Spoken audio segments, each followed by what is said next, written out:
Hello everyone, तो आप सभी का हमारे चैनल में फिर से बहुत बहुत स्वागत है। तो दोस्तों, जैसा कि आप देख रहे हैं यहाँ पर कि बहुत सारे हमने पौधे लगा लिए, फूलों वाले भी पौधे लगा लिए और फलों वाले भी पौधे लगा लिए और कुछ सब्जियाँ भी लगा ली। तो इस तरह से हमारे गार्डन में काफ़ी अच्छी चीज़ें हो गई हर किसी के गार्डन में। तो अब बात आती है कि हम इसे क्या क्या खाद डालें। और हमने किचन वेस्ट से खाद भी बना लिया, लेकिन वो क्या होता है कि किचन वेस्ट का खाद तो बहुत दिन में बनता है। अब हमें बनाना है कुछ लिक्विड फर्टिलाइज़र जो बहुत आसानी से जल्दी बन जाए। तो लिक्विड फर्टिलाइज़र बनाने में ज़्यादा टाइम नहीं लगता है और ये फ्री की चीज़ है, लेकिन सारी फ्री की चीज़ नहीं है।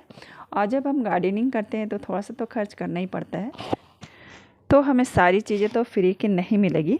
तो चलिए अब मैं शुरुआत करती हूँ। तो देखिए यहाँ पर हमने लिया हुआ है बहुत सारा नहीं, थोड़ा सा किचन वेस्ट, और ये है सब्जियों के छिलके हैं, और ये खासकर कच्चे केले का छिलका है। तो कच्चे केले के छिलका में भी बहुत सारे विटामिन्स होते हैं, पोटासियम तो होता ही है इसमें, और भी जैसे थोड़ी सी कैल्शियम भी होती है। देखिए कोई भी चीज़ में बहुत सारी चीज़ें होती हैं, लेकिन मेन ज़्यादा मात्रा में जो होती है वही मैं बता रही हूँ।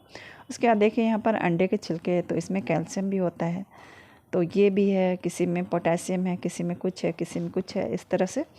तो ये चीज़ें क्या होता है ना कि हमारे पौधों को फ़ायदा ही देता है, और ये पौधे से निकली हुई चीज़ है तो ये पौधों में ही जाएगा तो ये फ़ायदा ही करेगा। तो इसलिए ये डाल देना। और देखिए बहुत सारा नहीं डालना है, एक लिमिट से डालना है। ऐसा नहीं कि देखिए यहाँ पर मेरे पास बहुत सारे कच्चे केले के छिलके थे तो मैं सारा नहीं डाल रही हूँ। और ये देखिए यहाँ पर बीट के भी छिलके हैं, और उसी के साथ मैंने प्याज के भी छिलके डाले हैं। तो जो भी सब्जियों के छिलके निकलते हैं आपके घर से, चाहे सेब का भी छिलका बहुत कुछ छील कर खाते हैं, तो वो भी डाल दीजिए। और यहाँ पर देखिए ये लिया हुआ है हमने गोबर के कंडे। तो मुझे गोबर का खाद यहाँ पे नहीं मिलता है, लेकिन मैं जब मिल्क मैन को कहती हूँ तो ये कंडे मुझे ला कर दे देते हैं। तो इसे एक कंडे को डाल देना है, और देखिए इसके लिए इस तरह का डब्बा ही लेना है, आप दूसरी चीज़ें नहीं लें। और इसके बाद यहाँ पर और एक चीज़ मैं डाल रही हूँ, तो ये है वर्मी कंपोस्ट। तो 2 से 3 मुट्ठी डाल देना है। और जैसा कि आप जानते हैं कि मेरा कोई भी खाद बिना वर्मी कंपोस्ट के तो पूरा होता नहीं है, तो इसलिए मैं इसे ज़रूर डाल रही हूँ। क्योंकि ये क्या करेगा, जब सब्जियों में कोई कमी अगर रह गई है खाद बनाने में, तो ये वर्मी कंपोस्ट पूरा कर देगा। और उसके बाद और यहाँ पर देखिए थोड़ी सब्ज़ी रह भी गई थी, तो ये देखिए आलू है। तो ज़रूर नहीं कि आप भी आलू ही डालें, इसके जगह पे आप आलू के छिलके भी डाल दें। मेरे पास आलू थोड़ा सा ख़राब हो गया था, तो इसे फेंकने के बजाय मैं सोची कि इसका खाद ही बना लेती हूँ। तो देखिए ये भी डाल रही हूँ। और एक चीज़ देखिए ये है, तो ये है सीवीड। तो इसे बहुत ज़्यादा नहीं, 2 से 3 चम्मच डाल देना है। और देखिए मेरे पास बहुत कम पौधे हैं, इसीलिए मैं थोड़ा कम बना रही हूँ। आप लोगों के पास अगर ज़्यादा पौधे हैं तो थोड़ा ज़्यादा भी बना सकते हैं। तो देखिए इस तरह सारा डाल दिया है। और आप जब भी बनाएं तो इसी तरह के डब्बे में बनाएं, खुली चीज़ में नहीं बनाएं। जैसे बाल्टियों में हम डाल के छोड़ देते हैं ना, तो उसमें क्या होता है ज़्यादा दिन होता है तो कीड़े पड़ जाते हैं। लेकिन अगर इस तरह के डब्बों में बनाएंगे तो आपके लिक्विड पे कोई भी कीड़ा नहीं पड़ेगा। तो इसीलिए आप ज़रूर इस तरह के डब्बे लें।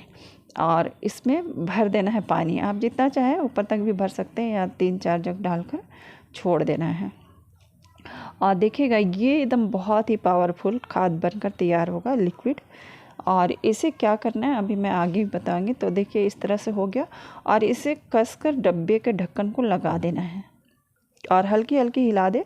और उसके बाद क्या करेंगे कि हर तीसरे दिन, मतलब इसे रखना है 10 से 15 दिन तक आप रख सकते हैं। तो 10 से 15 दिन में क्या होगा कि अच्छे से खाद बनकर तैयार हो जाएगा। और उसके बाद 2-3 दिन के बाद इसके ढक्कन को थोड़ा सा खोलना है और वापस बंद कर देना है इसी तरह से। देखिए अभी खुल नहीं रहा तो मैं खोल के नहीं दिखा रही हूँ। और देखिए ये 5 दिन हो चुका है इसे डाले हुए, और देखिए इसके कलर भी चेंज हो रहे हैं। जैसे जैसे ये दिन हो रहा है तो इसके कलर चेंज हो रहे हैं। तो अब देखिए इस तरह से हमने खोल लिया है। और एक चीज़ मैं इस पर डालना भूल गई थी, तो उसे अभी मैं डाल दूँगी। और देखिए जब भी खोले थोड़ा सा इस तरह से किचन वेस्ट को ऊपर नीचे कर दें, तो ये अच्छा से बनकर तैयार हो जाएगा। और देखिए एक चीज़ है, तो अभी क्या होता है ना पौधों पे फंगस वगैरह लगती है, तो इसीलिए इसमें डालना है 1 मुट्ठी के करीब डाल देना है ये नीम खली। तो उसी समय डाल सकते हैं, लेकिन मैं उस दिन भूल गई थी डालने के लिए, तो अभी मैं डाल दे रही हूँ। और इसे देखिए, इसे बनने में ज़्यादा टाइम नहीं लगता है, तो इसे और 5 दिन तक इसी तरह छोड़ देना। तो मैं इसे और 5 दिन तक इसी तरह बंद करके रख दूँगी और इसे छायादार जगह पे रख के धूप में नहीं रखना है। तो देखिए, ये हमारा लिक्विड 10 दिन का हो गया है, 10 दिन रखे हुए, और कुछ इस तरह से देखिए सारी चीज़ें गल कर मिल गई है, मतलब सारे रस निकल गए हैं ये से किचन वेस्ट से। तो अब इसे हमें देखना है, देखिए इस तरह से हमारा लिक्विड बनकर तैयार हो गया है। तो अब इसे क्या करेंगे, थोड़ा सा हिला लेंगे। और ये देखिए, ये सिर्फ खाद ही नहीं है, ये एक फंगीसाइड का भी काम करेगा, क्योंकि इसमें हमने नीम खली भी डाला है और इसमें सारी चीज़ें हैं जो पौधों को फ़ायदा देंगे। तो इसे आपको बस 10 दिन तक इस तरह रखना था। और अब क्या करना है कि इसे छान लेना है, पूरे इसके साथ नहीं दे, जो भी इसका किचन वेस्ट है उसके छान कर तब देना है। तो चलिए मैं इसे छान लेती हूँ। और देखिए इस तरह से डब्बे में मैंने छान लिया है। और अब इसमें क्या करेंगे कि एक भाग जैसे हमने लिया है, एक डब्बा लिक्विड है, तो इसी के साथ हमें क्या करना है, 2 से 3 डब्बा, मतलब 2 गुना पानी डाल देना है इसके ऊपर। और अगर फिर भी आपका लिक्विड गाढ़ा है, जैसे होता है कि हम ज़्यादा छिलके वगैरह डाल दे रहे हैं, तो हमारा लिक्विड थोड़ा गाढ़ा बनेगा, तो उसके लिए हमें क्या करना है कि थोड़ा सा ज़्यादा पतला कर लेना है। आप देख लीजिए, जैसे देख लीजिए इतना पतला कर लेना है इसे। और इसे जब भी डालें, शाम के समय में डालें, सुबह में नहीं डालें। तो अभी देखिए मैं सभी पौधों में डाल दूंगी। और देखिए जो बाकी लिक्विड है, अगर आपको यूज़ जब भी करना है, ज़रूरी नहीं कि एक ही साथ सारा लिक्विड यूज़ करें, आप इसी तरह ढक्कन बंद करके रख सकते हैं और जब जब ज़रूरत हो तो आप अपने पौधों पे डालिए। तो अभी मैं देखिए ये पौधे हैं, तो यहाँ पर देखिए सिंगल चांदनी का पौधा है, तो मैं इस पर भी डाल दे रही हूँ। तो इसे सब पौधों पे डाल सकते हैं, लेकिन पत्तों वाले में नहीं डालें, क्योंकि पत्ते वालों के लिए उतना ज़्यादा खाद की ज़रूरत नहीं होती है। और ये देखिए चमेली का पौधा है, तो इसमें भी मैं डाल दे रही हूँ कि डोरमेंसी से पहले एक बार इसमें खाद पड़ जाए। तो इस तरह से हम लोग अपने सारे पौधों पे डाल देंगे। तो इधर देखिए हमारा ये है टमाटर का पौधा, तो इस पर भी मैं डाल रही हूँ। और ये देखिए यूफोर्बिया मिली है, तो उस पर भी मैं डाल रही हूँ। तो और आप देख ही रहे हैं कि कितना अच्छा इसमें फूल आ रहा है। और देखिएगा, इस खाद को डालने से आपके पौधों में सारी कमी पूरी हो जाएगी। तो बस इतना ही सा करना है। और इसे महीने में 2 बार आप डाल सकते हैं। अगर 2 बार महीने में डालते हैं तो फिर देखिएगा आपके पौधों का ग्रोथ अच्छा हो जाएगा, फूल अच्छे आने लगेंगे।